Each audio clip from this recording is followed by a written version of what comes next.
Lárus, hver svona fyrstu hugsanir eftir góðan sigur útivelli gegn Þorlákshafnar Þórsurum? Þetta var svolítið skrítin leikur fannst mér til að byrja með. Ég held að það svona einhverjar 3 mínútur sem liðið á að vera fyrsta karfan kom og svo fannst mér svona að leikurinn aldrei náði okkur svakalegu flugi bara hjá hvorugu liðinu en svona heimamenn voru svona eiginlega með yfirhöndina svona megnið af leiknum. Svo ákveðum við að fara í svæðisvörn og þá fann kannski svona snerist leikurinn svona svolítið, til okkar. Þið takið náttúrulega á, þetta er rauninni að taka séns svolítið að fara í svæði því að þeir fá alveg þriggjastaskot sem bara detti ekki hjá þeim. Þú varst alveg tilbúin að taka hann séns á þessu tímapunkti. Já, við vorum náttúrulega búin að skoða kannski svolítið svona hvernig hægt að spila á móti hafnarbúum.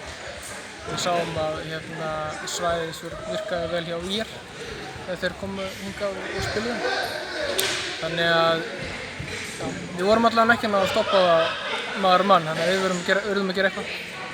Það var sitt hvor leikmannurinn sem kom inn á í fyrri hálfleik og seinni hálfleik í Terence Motley. Hvað gerist í hálfleik hjá hann? Hann er ekki búinn að spila körfuboltaleik síðan í ágúst. Þannig að einhver segir bara að hann hefði verið svolítið ryðgaður. Hann var að láta eitthvað svona smáatriði út af hann fekk ekki einn dóm og út af að hann hringt í baki á honum og fekk á sig eina villu, svona þriðja villan hans. Þannig að hann var að láta það fara í taugarnar á sér. Svo held ég hann að bara hugsa, ég ætla bara að spila sem maður seinna hálfleik. Hvernig leiðir þér þegar þú sér að Erlendur fær þegar þrist setur hann niður?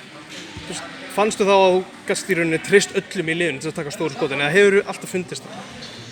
Það sem ég held kannski að Terence eftir að gefa liðinu er að við getum ekki farið aðeins meira á hann en það er droslega gott spil í kringum og þannig að þá munum við strákar fá galopskot og já, við treystuðum öllum til þess að fá skot og ég var svona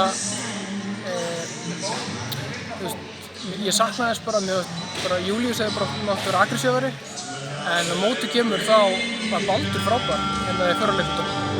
Hann hafði sett 4 af 60 í fyrra leiklutanum og bara aggressífur á körfuna og hann eiginlega stjórnaði svæðisvörnina svolítið vel fyrir honum. En svo nefnir Baldur var flottur í fjóra leiklutanum, tekur sterk fráköst og þessar 2 rosalega góða körfur í það minnsta. Hvað þessi leikmenn að koma með í rauninni annað en kannski stígaskot? Baldur kannski hann er svona orkubolti á bekknum og það er hans hlutverk. Hann þarf ekkert það er bara ekkert hans hlutverk að skora 20 stig.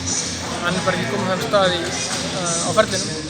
En við erum búin að tala um það að þegar hann kemur á bekknum þá er hann að koma með orku. Það sem hann kemur ekki líka með er rosalega gott spil í kringum. Og svo erum við góða staðsetningar í vörninni.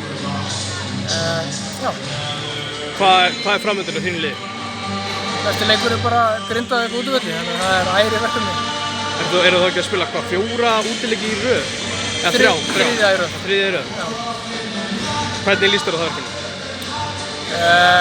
Mér líst bara vel á það. Ég myndi ekki segja að liðin séu svona svipuðu róli, ekki segja, bæði liðin eru einhvern veginn búin að ná vopnum sínum.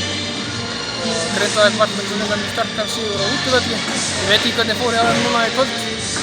En ég held að bæði lið séu bara á góðróli. Ég held að það verði mjög skemmtilegur leikur.